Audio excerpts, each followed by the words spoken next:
Hi friends, welcome to the third episode of 10 minute digital marketing course. ये episode second part है digital marketing channels का। पिछले episode में हमने 4 different digital marketing के channels के बारे में पढ़ाई की। ये 4 डिफरेंट मॉड्यूल्स थे: एसईओ, पीपीसी, कंटेंट मार्केटिंग और सोशल मीडिया मार्केटिंग।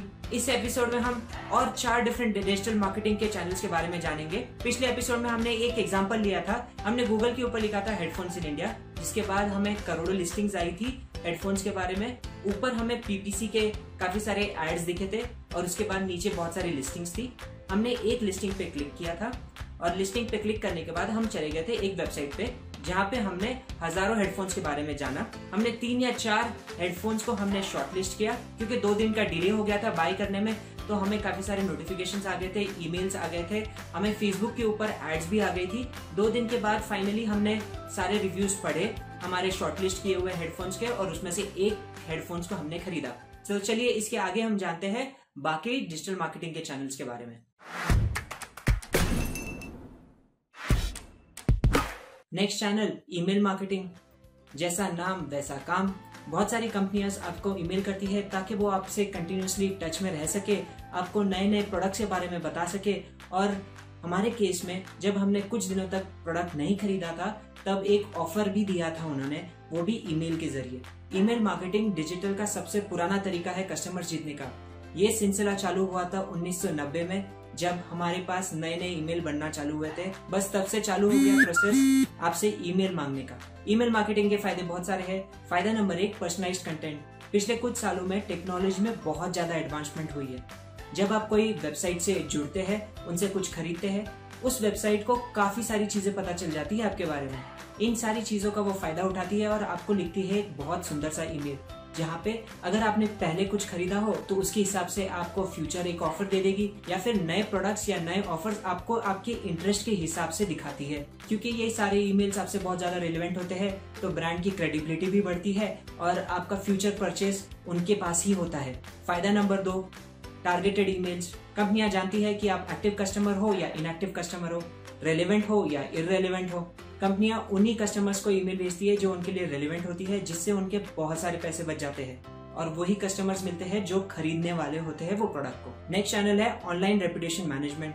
ये एक बहुत स्पेशलाइज्ड आर्म है डिजिटल मार्केटिंग का। इस चैनल से कंपनियां ध्यान रखती है उन कस्टमर्स का जो उनके बारे में लिख रहे हैं इंटरनेट के ऊपर। मान लीजिए आपको कोई इन्फॉर्मेशन चाहिए कोई प्रोडक्ट के बारे में, तो ऑनलाइन रेपुटेशन मैनेजमेंट से कंपनियां आपको ईमेल कर देती है या फिर आपको मैसेज कर देती है वो प्रोडक्ट के बारे में इन्फॉर्मेशन। अगर आपके कोई पॉजिटिव या नेगेटिव कमेंट है, उसका भी वो ध्यान रखती है। हमारे केस में हमने देखा था कि हमने रिव्यूज पढ़ के कुछ प्रोडक्ट्स को हमने शॉर्टलिस्ट किए थे और फाइनल डिसीजन लिया था। अगर कोई कंपनी के पास ऑनलाइन रेपुटेशन की टीम हो, तो फिर ये सारे वो रिव्यूज पढ़ती है और कस्टमर्स के इश्यूज को सॉल्व करने की जरूर कोशिश करती है। इससे सबसे बड़ा फायदा ये होता है कि कस्टमर्स पॉजिटिव रिव्यूज ज्यादा देते हैं और नेगेटिव रिव्यूज कम हो जाते हैं उस प्रोडक्ट के बारे में। एक आंकड़े के हिसाब से अगर कोई प्रोडक्ट का रेटिंग 3 से कम हो तो 80% जनता उस प्रोडक्ट को कभी नहीं देखेगी। इनफैक्ट हर नेगेटिव कमेंट के लिए 4 कस्टमर्स कंपनियां खो देती है। इसीलिए ऑनलाइन रेपुटेशन मैनेजमेंट की टीम होना कंपनी के लिए बहुत जरूरी है। आइए जानते हैं ORM के फायदे। फायदा नंबर 1, क्राइसिस मैनेजमेंट। मान लीजिए कोई प्रोडक्ट में बहुत बड़ी खराबी आ गई है, जैसे कुछ समय पहले कैडबरी चॉकलेट में कुछ दिक्कत आ गई थी। उस दिक्कत की वजह से उनकी काफी नेगेटिव पब्लिसिटी हुई थी। अगर ऑनलाइन रेपुटेशन मैनेजमेंट की टीम अगर उनकी सतर्क होती तो तुरंत ये कस्टमर को पहुंच के ये प्रॉब्लम सॉल्व कर दिया होता। फायदा number 2, feedback about the product. क्योंकि ऑनलाइन रेपुटेशन मैनेजमेंट टीम हमेशा ट्रैक रखती है कस्टमर्स के पॉजिटिव और नेगेटिव कमेंट्स के बारे में, तो काफी आसान हो जाता है अपने प्रोडक्ट में सुधार लाना। और फ्यूचर के हिसाब से अगर कोई नया प्रोडक्ट निकालना है तो भी आसान हो जाता है। नेक्स्ट डिजिटल मार्केटिंग चैनल है एफिलिएट मार्केटिंग। ये काफी इंपॉर्टेंट और सरल तरीका है इंटरनेट पे पैसे कमाने का। इस चैनल में पैसे कम लगते हैं और पैसिव इनकम या सेकंड इनकम जनरेट करने का बहुत अच्छा तरीका है। हमारे एग्जांपल में हमने देखा था, हम एक वेबसाइट पे गए थे। उस वेबसाइट में बहुत सारे प्रोडक्ट के बारे में लिखा हुआ था। जब हम प्रोडक्ट को क्लिक करते हैं खरीदने के लिए, तब वो दूसरी वेबसाइट पे जाता है, लेट्स से फ्लिपकार्ट या अमेजोन के ऊपर, जहाँ पे हम प्रोडक्ट खरीदते हैं। मान लीजिए हम वेबसाइट A से वेबसाइट B में गए हैं। क्योंकि वेबसाइट B में बिक्री होती है, तो वेबसाइट A बोलता है कि मुझे थोड़ा सा कमीशन दे दो, क्योंकि मेरी वजह से कस्टमर आपके पास आया है। इसे एफिलिएट मार्केटिंग कहते हैं। तो जानते हैं एफिलिएट मार्केटिंग के फायदे। फायदा नंबर 1, क्वालिफाइड ऑडियंस। कोई भी कस्टमर वेबसाइट ए से बी तभी जाएगा जब उसे वो प्रोडक्ट खरीदना होगा, मतलब वो कस्टमर खरीदने के लिए रेडी है। इसलिए बहुत सारी कंपनियां एफिलिएट मार्केटिंग यूज करती है कस्टमर जीतने के लिए आसानी से, और उन्हें कोई एडवर्टाइजमेंट करने की जरूरत नहीं पड़ती है। Next important channel, display advertising. इस चैनल में हम फोटोज, वीडियोस, GIF और बहुत सारी सिमिलर चीजें यूज करते हैं कस्टमर जीतने के लिए।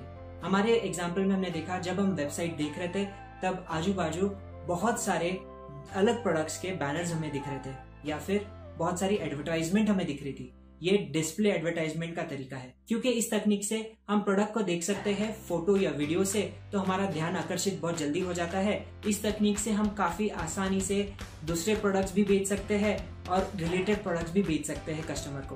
पे पर क्लिक के जैसे डिस्प्ले एडवर्टाइजिंग भी हम काफी जल्दी चालू कर सकते हैं, और हमारा जब प्रोडक्ट लॉन्च कर रहा है तो इमीडिएटली ये एड्स हम चालू कर सकते हैं और लोगों को दिखा सकते हैं। तो दोस्तों, इस एपिसोड में हमने 8 डिफरेंट डिजिटल मार्केटिंग के चैनल्स के बारे में जाना। हमने जाना SEO, PPC, content marketing, SMM या social media marketing, email marketing, ORM या online reputation marketing, affiliate marketing, display advertising. इस एक एग्जांपल से आज आप जान चुके हैं डिजिटल मार्केटिंग के सारे इंपॉर्टेंट मार्केटिंग चैनल्स। इन चैनल्स के बारे में और जानकारी मैंने दी है honestdigitalguy.com पे, या फिर आप नीचे डिस्क्रिप्शन में भी देख सकते हैं एक लिंक जो आपको लेके जाएगा आर्टिकल्स पे। अगर आपको ये एपिसोड पसंद आया हो तो जरूर लाइक कीजिए, शेयर कीजिए, और अगर कोई क्वेरीज हो नीचे कमेंट सेक्शन में जरूर लिखिएगा। चलो मिलते हैं अब नेक्स्ट एपिसोड में। Take care.